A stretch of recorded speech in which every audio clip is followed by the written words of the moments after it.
Assalamualaikum warahmatullahi wabarakatuh. Oke teman-teman, di video kali ini kita akan membuat takaran atau porsi makan untuk domba ya. Jadi si domba itu harus tertakar atau porsinya itu harus sesuai ya. Jangan terlalu banyak atau apalagi jangan terlalu sedikit. Ini malam hari ya teman-teman, kita akan ngasih makan yang terakhir. Yuk kita ke video selengkapnya. Baik teman-teman, ini dia domba-dombanya. Ini pemberian pakan yang terakhir ketiga kali. Itu sekitar pukul 9-an teman-teman. Jadi kita itu harus sesuai ngasih takaran makannya ya, sesuai dengan jumlah dombanya, sesuai dengan rumput yang diberikan terhadap dombanya ya teman-teman. Jadwal pagi segimana, jadwal siang segimana, dan jadwal yang terakhir malam hari itu segimana ya teman-teman. Nah ini kita akan membahas dulu tentang kita kasih dulu ya makan. Ini soalnya udah habis nih. Ini jadwal siang habis. Tadi siang kita kasih rumput yang sesuai saja dengan porsi makan jumlah dombanya teman-teman. Yuk kita kasih makan dulu untuk porsi makan yang terakhir kali ini. Baik teman-teman, ini porsi makan yang terakhir ya yang kita berikan. Nah, ada lahap nih teman-teman. Nah, untuk supaya lahap seperti ini, dia mau makan apa aja yang kita arit, ada tipsnya ya teman-teman di video sebelumnya. Silahkan cek di playlistnya teman-teman ya. Jadi ini saya dalam satu hari itu hanya menghabiskan rumput itu sekitar 2 kantong ya teman-teman. 2 kantong yang 50 kg itu buat pakan ayam ya, kantong pakan ayam. Dengan jumlah domba itu 8, 5 domba yang besar, 3 domba anak nih segede gini, yang usianya sekitar 2 bulanan teman-teman. Nah si 2 karung itu harus teratur memberikannya. Kan kita punya jadwal nih ngasih makannya, untuk jadwal pagi menjelang siang, untuk jadwal siangnya, dan juga untuk jadwal malam terakhir.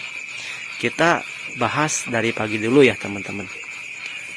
Jadwal kita pagi dari dari pagi menjelang siang itu sekitar pukul 9-10 lah. Itu kita pakai pakan fermentasi ya teman-teman, bukan pakan hijau-hijauan. Jadi posisi ini kami hanya mencampurkan atau tambahan untuk pakan fermentasi. Nah, supaya dombanya pada lahap makannya, nafsu makannya tinggi, dan wah rakus gitu makannya, mau rumput kayak gimana terus disikat. Nah itu rahasianya ada di pakan fermentasi. Untuk pengalaman saya ya teman-teman. Terus pakan fermentasinya segimana untuk 8 domba ini? Nah saya gunakan di sini berikut hanya untuk tambahan dan juga maksudnya nutrisi, supaya dombanya lebih segut lagi makannya dan juga sehat ya teman-teman. Saya gunakan ini pakai pakan fermentasinya hanya sekedar 4 ember yang 5 kiloan teman-teman. Biasanya ember yang buat kalau di sini suka digunain buat adukan semen teman-teman. Nah segitu aja. Terus pakan fermentasinya itu seperti gimana? Pakan fermentasi rumput biasa atau pakan fermentasi maksud biasa itu dari rumput ataupun dari odot, rumput apa aja ya itu, mau rumput campuran atau odot,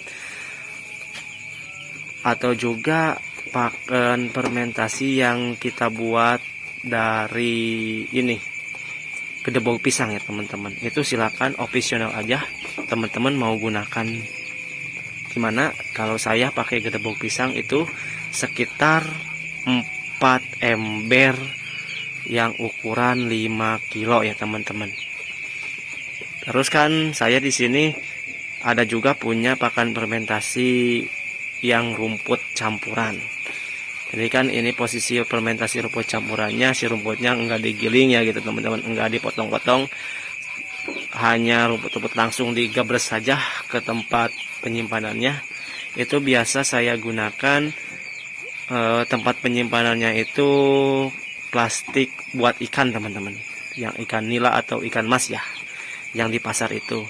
Paling saya kasih itu sepenuhnya untuk satu plastik itu saya kasih untuk 2 hari teman-teman. Jadi ngimbang aja ya tingkat kepadatan pakan fermentasi yang dibuat dari gedebok pisang sama tingkat kepadatan pakan fermentasi yang dibuat dari rumput campuran. Kita belum ada pakan fermentasi yang rumput campurannya digiling ataupun di ini ya teman-teman, dipotong-potong. Jadi kita seadanya aja dulu gitu.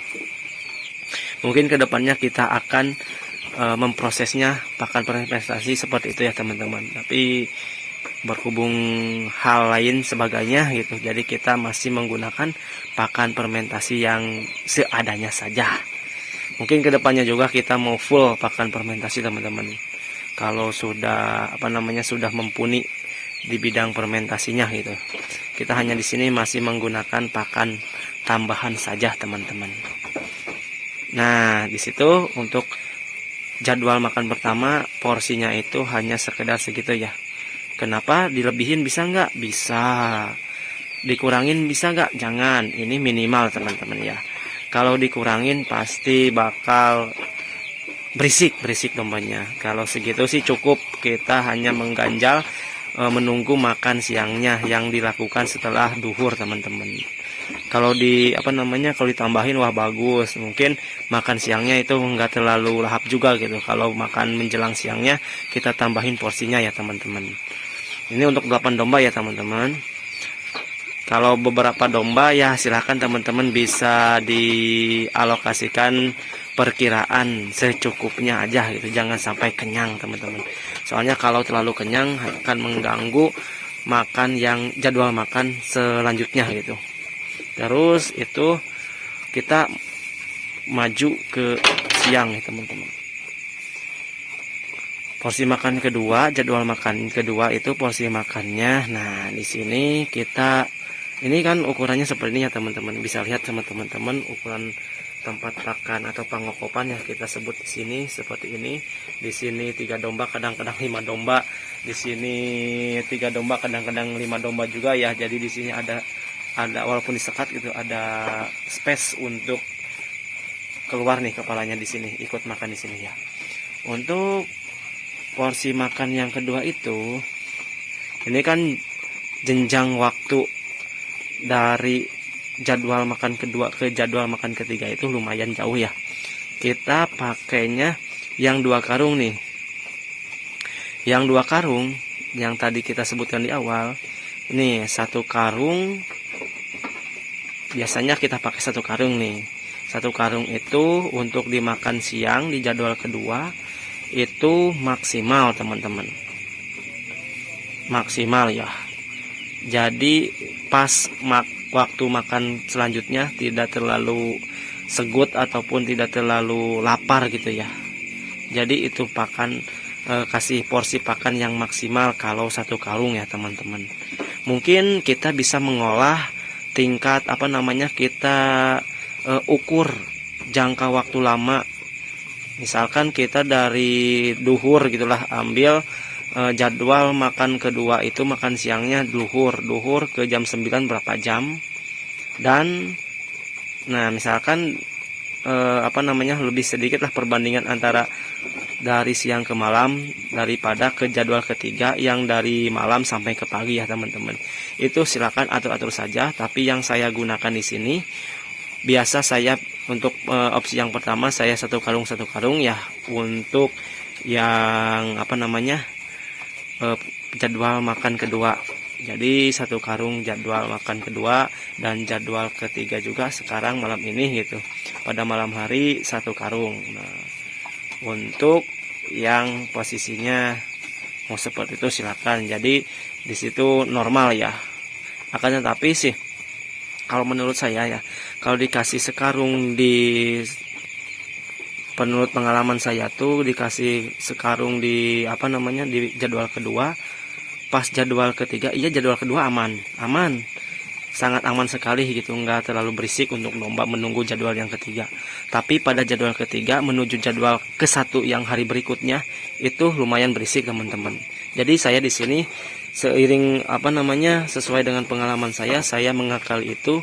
Jadi untuk porsi makan yang kedua itu, jadwal makan yang kedua porsinya kan kita 2 karung ya alokasi pakannya.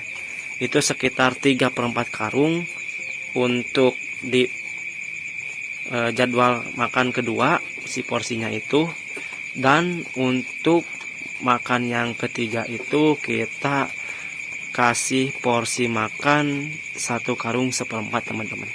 Jadi antara renggang waktu jam 9 sampai jam nanti besok 10 pagi itu enggak terlalu ini ya, untuk tahanan makan dombanya tidak terlalu sedikit gitu. Jadi pas pagi itu tidak terlalu berisik dan tidak terlalu rusuh si dombanya. Jadi itu penyesuaian untuk porsi makan setiap harinya teman-teman. Itu harus diatur teman-teman. Kalau tidak diatur ya ribet juga ya. Di pakan itu juga kita pasti gampang habis. Kotoran juga tidak terkendali, pasti di pencernaannya juga tidak terkendali, dan mungkin bisa menyebabkan walaupun makan banyak, ke postur tubuhnya juga kurang bagus gitu kalau porsi makan atau jadwal makannya tidak teratur ya teman-teman. Oke, mungkin itu yang bisa saya bagikan sesuai dengan pengalaman saya. Mungkin teman-teman ada yang ingin sharing pengalamannya supaya kita lebih berkembang lagi ternaknya, silakan. Dan untuk mungkin ada yang sharing mau tentang seputar domba, silakan di kolom komentar. Tidak bosan-bosannya saya pasti selalu menerima ataupun mengaplikasikan saran-saran yang teman-teman kasih di kolom komentar ya teman-teman. Ya teman-teman, untuk video kali ini sampai di sini. Semoga teman-teman ternaknya pada bagus, pada berkembang lebih pesat lagi ya teman-teman. Sampai bertemu di video selanjutnya. Jangan lupa subscribe juga untuk mendapatkan video-video menarik lainnya seputar tentang peternakan domba. Assalamualaikum warahmatullahi wabarakatuh.